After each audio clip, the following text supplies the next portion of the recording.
Previously on Alonso's way.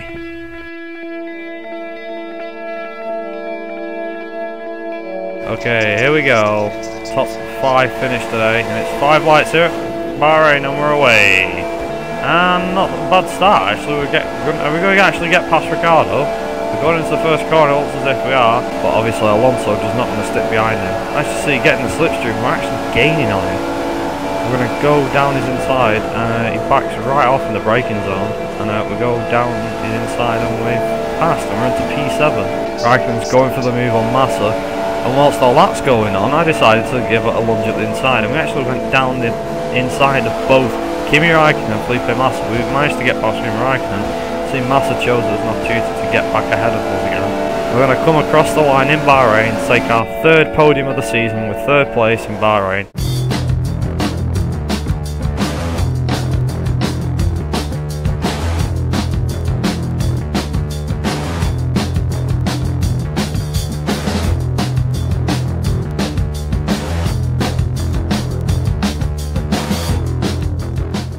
Good morning everybody as we arrive in Spain for the European leg of the Formula One calendar. It's been raining throughout the night and this morning, which means that the teams will now have to focus on their wet setups for practice today.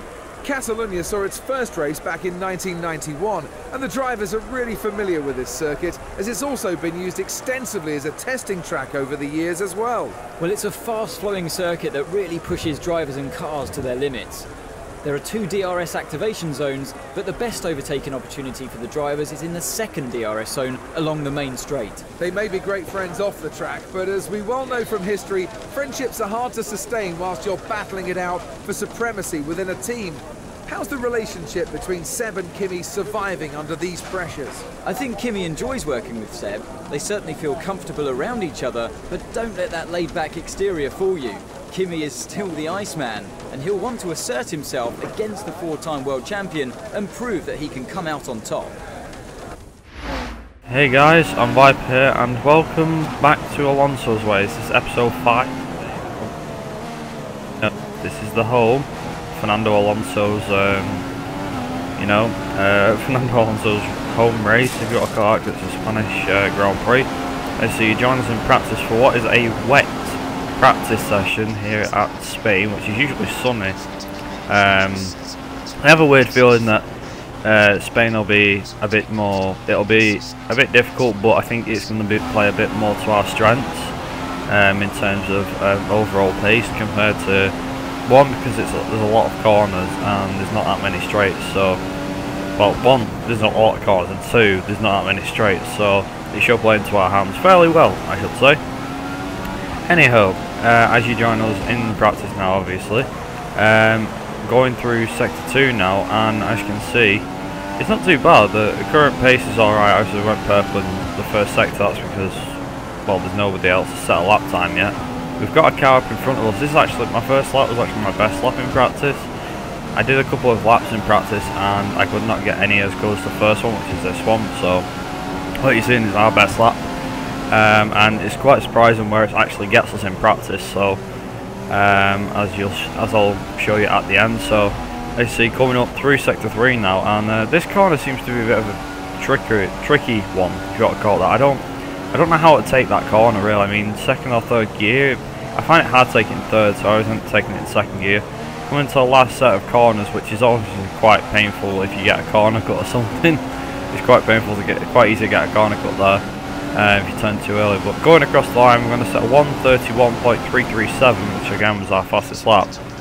And then moving on to the end result, as you'll see now coming up on the screen, that actually gets us 2nd place, ahead of both Ferraris, ahead of Nico Rosberg, but just behind Lewis Hamilton. So from that, I was quite confident with how qualifying was going to go. As you can see, Buck finished 13th, but I'm now going to hand you over to the commentators.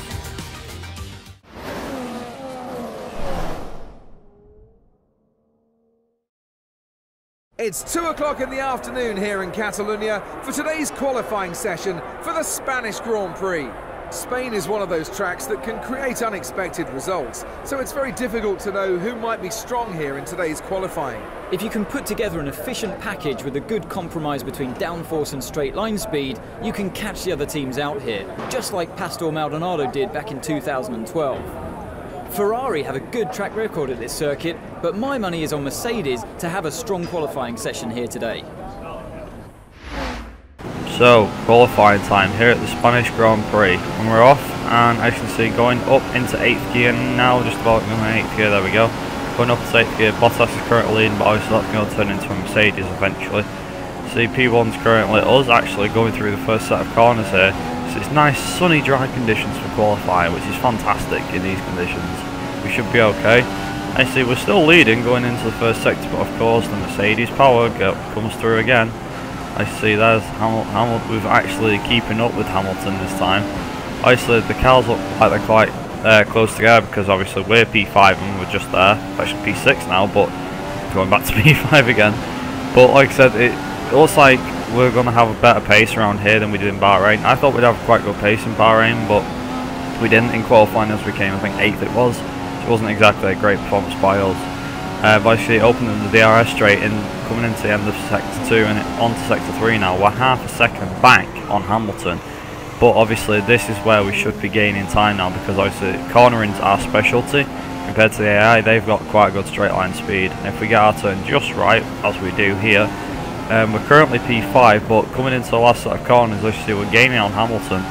And are we going to get pole position? Are we going to be gaining enough to get pole position? Let's see, we're P3. And coming onto the last straight and opening that DRS flap and coming across the line, what's it going to be? It looks like it's going to be P3, and that's going to be our first ever second row start. So P3 was pretty good. I think we got P5 as our highest up until now. So for us to get third place at his home race is fantastic. And I'll hand you over to the commentators. What a session it's been for Mercedes today. They've locked the front row of the grid for tomorrow's race. It's been a great session for the team. They've really been pushing hard to make this happen, and their hard work has been rewarded. And as you can see there, Fernando Alonso, P3 at his own Grand Prix. Button did quite well to get himself onto 12th. Verstappen rounds out the top 10 at the bottom. But it's Mercedes 1-2 again in qualifying. Two Ferraris behind us, plus the Williams of Bottas. Ricciardo doing well to get him into the top 7. Well, top 10 should we say, in the Red Bull in 7th. Grosjean is in 9th. Oh, Massa's 8th, Grosjean 9th, obviously Verstappen 10th. Both Force Indies having a bad day, with Hulkenberg finishing 13th and Paris finishing 17th. And obviously the bottom two are rounded out by the two Russians, so the back row will be with the two Russians. Danny Kvyat again, not doing great in that Red Bull. But of course, this is only qualifying. Let's see how we get on in the race.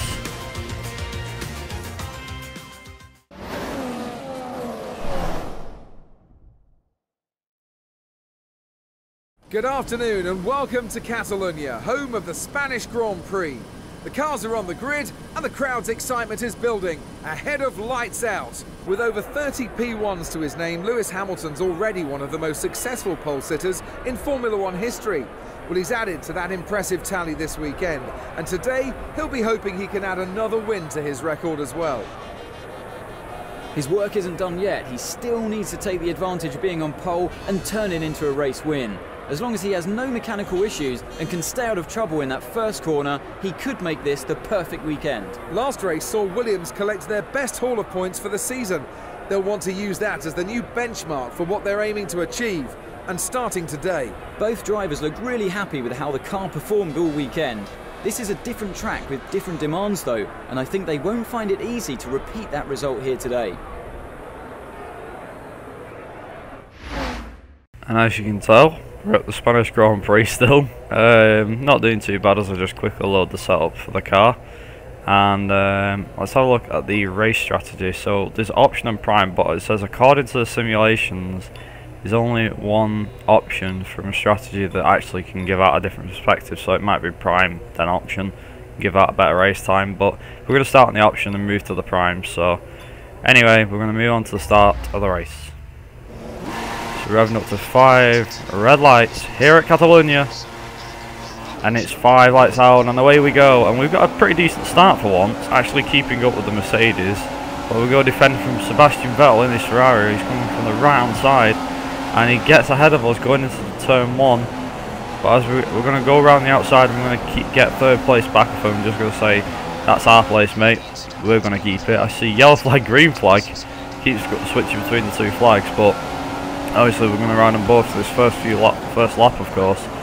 And you see, the Mercedes aren't actually pulling away too much. Now, that's a surprise because they usually do. As you can see, Vettel's actually starting to catch us as we lock up our front left, I think that was. But for us to keep 3rd place from Sebastian Vettel in this fire is quite staggering, really. As you see, he does catch up in the corners slightly. Obviously, the Mercedes power unit advantage is that great. That's how they pull away on the straights, of course. But is Sebastian Vettel going to go for a move down the inside? He's in our slipstream, I believe. And going into the next left-hander, he's actually behind us. He's decided he's not going to go for the overtake. It's a bit too risky, especially on the first lap anyway. Going around this right-hander though, you see we got a bit wide and lose some time to Rosberg. But weirdly enough, Vettel didn't actually gain on us. I was expecting Vettel to gain on us, but he didn't, which was a bit odd. But you know, there you go.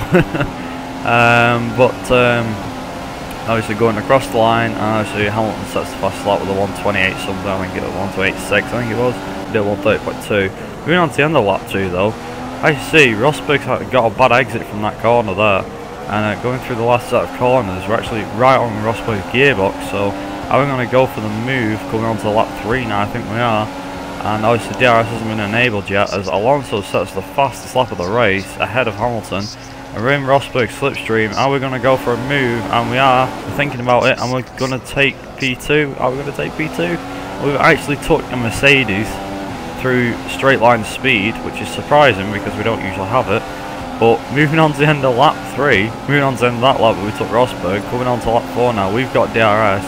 Hamilton's in front of us. Are we going to take the lead of the Spanish Grand Prix? And he does, and it's to the light of the Spanish crowd. And going into the first turn now, we've actually kept up. That was a clean pass, I have to admit, a very clean pass. I'm quite happy that we managed to do that. As you see, I moved the brake bars forward, and we've actually got Rosberg behind us, so I don't know what happened to Hamilton. But as you see, the Rosberg's got DRS. He's just going to glide past us now, as he does. There he goes. Going into the first car though, is he going to keep first place? That's the question, as we tap his rear wheel. Luckily not to give him a puncher and break our front wing or a bit of our end plate, but we keep hold of first position. Moving on to lap 7 now, and you see we got a bit wide, nearly actually hit the gravel there. I say on the DRS straight, is Rosberg going to get us? He's going to go down our inside, he's going to try and make the move stick, hopefully, and we're going to hold ourselves on the outside. We're going to go side by side going up through this corner now, into the right hander, and Rosberg just pulls back just about. And luckily, this is actually our pitting lap, so as you'll see, I'll put it, as you see, then I put it in lean fuel mix, so obviously we're all ready for the pit stop. I actually still do that, it's just a technique I do. I think I started seeing, I think Alex Afro used, like, you put it in lean before you go into the pits and so on. But whilst we're in the pits, obviously as you can see, Sebastian Vettel has took the lead in his Ferrari. And obviously we're going to get overtook. A couple of cars have already passed us, so we're currently down in P4. As the lads put our new fresh prime tyres on, I see the orange wall tyres again. And past goes Max Verstappen, and we're going to get overtook again, and I believe we are. And as you can see on the speedometer, we're actually getting stuck, and this is really annoying now, and I'm not going to lie, I hate Codemasters for doing this, but as you can see, our gears are completely going ape, back crap, crazy. They're just going absolutely mad. This is a really bad bug, and it definitely needs to be fixed. It didn't just happen at Spain, but other countries as well. As you see, going on to lap 9 now, and obviously we're going to overtake all positions that we got overtook in the pits. We just about get ahead of Sebastian Vettel, who was the leader obviously before we went in the pits. But thanks to our tyre advantage, we actually gain ahead. Moving on to the last lap, I'm not kidding, we pulled away from Vettel, surprisingly, and Rosberg. The gap stayed at about 8 seconds around that. They closed in at the end, but they didn't gain at all, didn't get within DRS range or anything. It was Vettel and Bottas, but Rosberg managed to catch Bottas and overtake him. We're going into the last set of corners now. Going to the last left-right hander for the last time. And it's going to be Fernando Alonso at his home Grand Prix. He's going to take the home win in front of the Spanish crowd, and for the first time McLaren-Honda since his return to McLaren.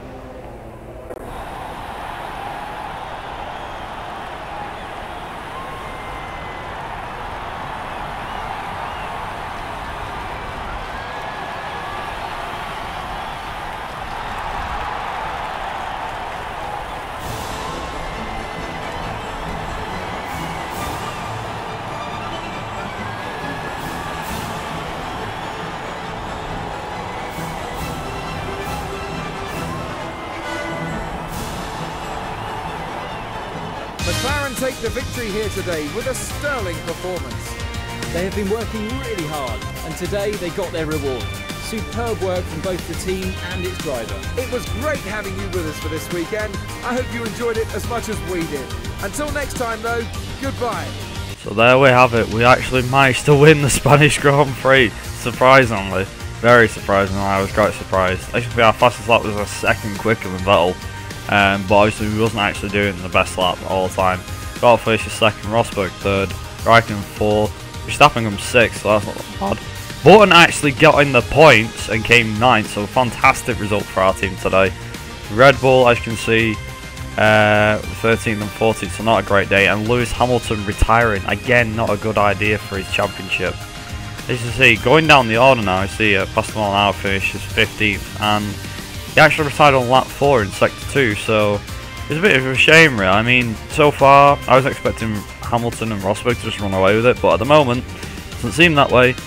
Going to incidents now, and Roberto Meri actually had a collision with Stevens. He got a warning, obviously not an actual penalty, but that was on lap 5. Unfortunately, we didn't see that, but moving on to the driver's standings now, we stay in 3rd position.